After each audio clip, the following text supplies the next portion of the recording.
Good afternoon, everyone. Well, this story isn't only about Faith Goldy. It's mainly about Faith Goldy, but I think this is the strategy they're going to use for Max as well, Maxime Bernier. I think they're going to try and silence him in the media. They're just going to not talk about him as much as possible. Or right now, there's a lot of interest, and they're doing their best to pigeonhole him as a racist candidate. So, yeah, I'm not 100% sure, but they're definitely doing this to Faith Goldy. And, well, we're going to look at it. And I'm going to show you that the CRTC actually have rules that govern election times. And by doing this, the media are breaking those rules. So they need to be held accountable. This is insane. So Faith Goldy tweeted, quote, "I'm in the top 3 in every poll, but included in 0 debates. Was told I need 5% to play ball. That's not true." And I'll show you that that's not true in a few minutes. Back to the tweet. "We've now surpassed that, and the media continues to ignore our campaign. Sign here to demand Faith Goldy be included in the Toronto mayoral debates." And there's a link to a petition. The link will be in the description. So I was looking for the confirmation because she has a petition page that has a very official looking link. And I was like, well, where's the source, man? And the source is Mainstreet. So they were polling for Ford's use of the notwithstanding clause, and they did a quick mayoral poll in there as well, and the results were thus. John Tory leads with 61.8%. Keesmit has 25.6%. Faith Goldy has 6% among decided voters, and 6.4% of Toronto says they will support another candidate. And like that's a pretty big deal. Here's the pie graph from the Mainstreet PDF. So I downloaded the PDF, and here it is. So yeah, Faith's right on there, man. She's polling top 3, and here is the exact graph they used on Faith's petition website. And again, it's from the Scribed document published on the Mainstreet page there. Link will be in the description, as with everything I talk about. But yeah, Faith Goldy is polling well among decided voters, not quite as well among undecided. So 4.4 on undecided and 6% on decided, but that's still significant. That's a pretty, I mean, she's getting reach out there. That's well done, Miss Goldy. So that said, here's a tweet from Jay McCullough, and it was retweeted. It was retweeted by Miss Goldy, and it says, quote, "I don't support Faith Goldy for a number of reasons, but given she is consistently polling in 3rd in the Toronto mayoral election, I do not understand the logic of at AM 640 and not including her in their debate, while including 2 no-name candidates." And there's a link to the to an article. And so let's go have a look at the article. And it's Global News article, quote, "Mayoral candidates to face off in Global News debate on Tuesday." And that's the 25th, I believe, maybe the 24th. Quote, "The debate, which takes place on Tuesday at 4 p.m., is the first to be held by a major broadcaster in Toronto ahead of the 2018 municipal election. The program will air live on Global News at 6:40 Toronto and will also be streamed live on globalnews.ca. You'll also be able to check out the highlights on Global News 5:30, whatever." 4 mayoral candidates, Sarah, oh my goodness, Clemena, no, I don't know how to say your name, Sarah, I'm sorry. Sarah, Saron Grabalsi, Jennifer Keesmit, and John Tory. So Tory, Keesmit, and 2 candidates who are among the other 30%, or other 6%. So Faith Goldy is polling much more than either of those candidates because they're not named at all. Not at all. They're not here. So that's a strange choice, Global. There's another debate as well the day before, the mayoral arts debate. That's September 24th, 11 a.m. On Monday, September 24th, join Arts Vote at Tiff Bell Lightbox for the Mayoral Arts Debate 2018 and hear from Toronto's leading mayoral candidates as they debate the role of arts and culture in our city. Arts Vote debates moderator, it doesn't matter, confirmed participating panelists, John Tory, Sarah again, sorry, Sarah, Saron.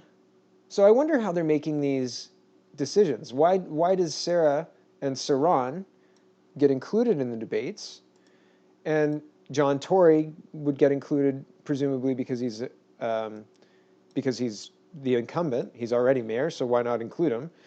Keesmet is polling 25%, so sure. And Gotham Nath, I'm sorry again if I've mispronounced your name, sir. It's a little shorter, so I tried it, but I have no idea if that's how you say it.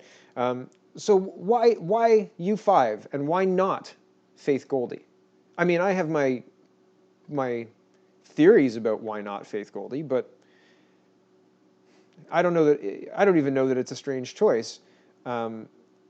Controversial she may be, but she's still polling in a mayoral election, and those are governed by CRTC rules.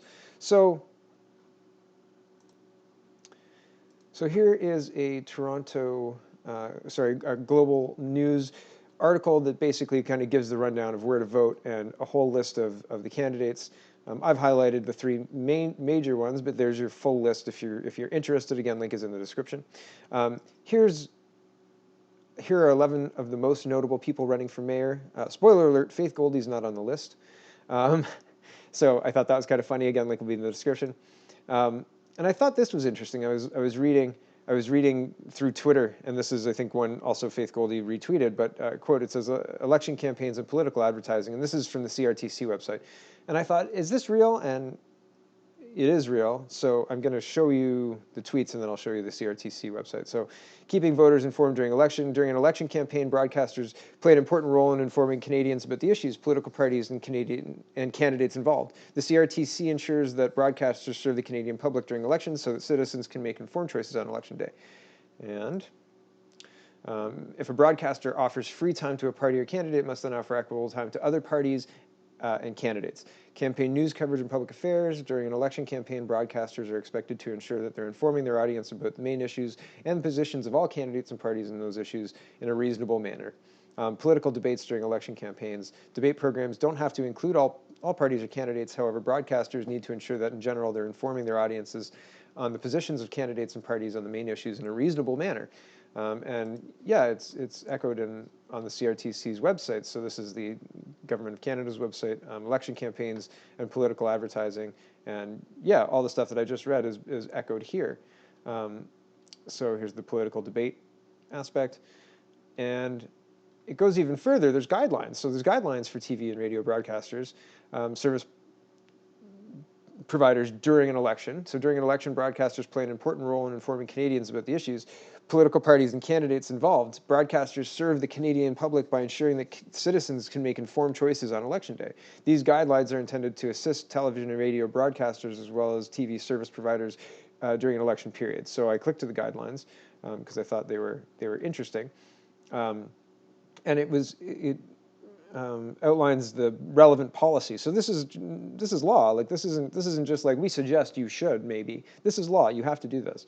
So relevant policy objectives of the Broadcasting Act. During an election period, broadcasters and TV service providers are guided by the following policy objectives set out in the Broadcasting Act.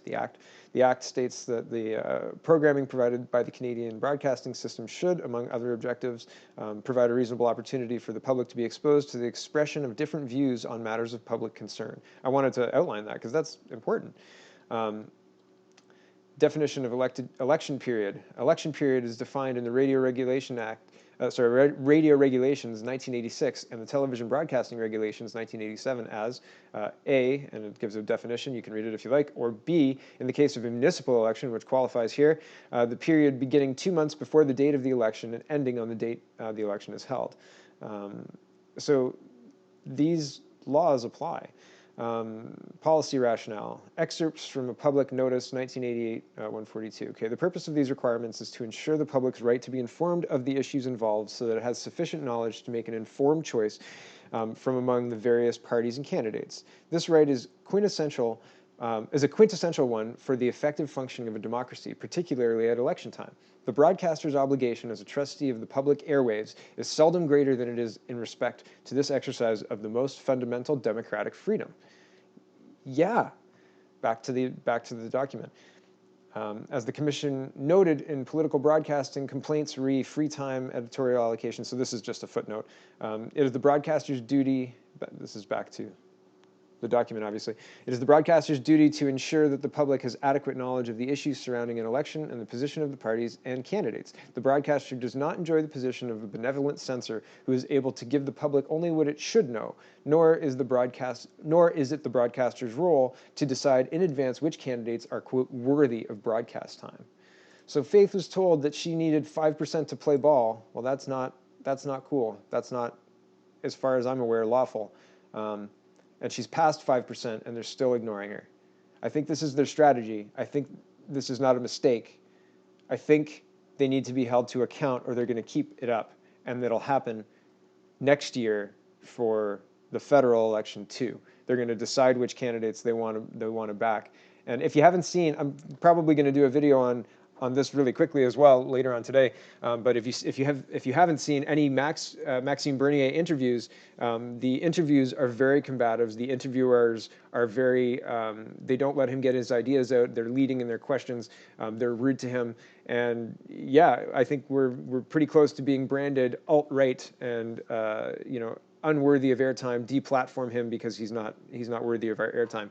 It's about ideas. It's about ideas. And if her ideas are bad, Faith Goldy's, if Maxime Bernier's ideas are bad, then let them fade away, but let them be heard, okay? That's all we want. We want fairness. We want accountability for broadcasters to include people who are polling in the top 3, period. And yeah, MaximeBernier.com. Faith Goldy, and her website link will be in the description because I don't have it in front of me right now, and I apologize, for Mayor of Toronto. So check it out, guys. Thanks for watching.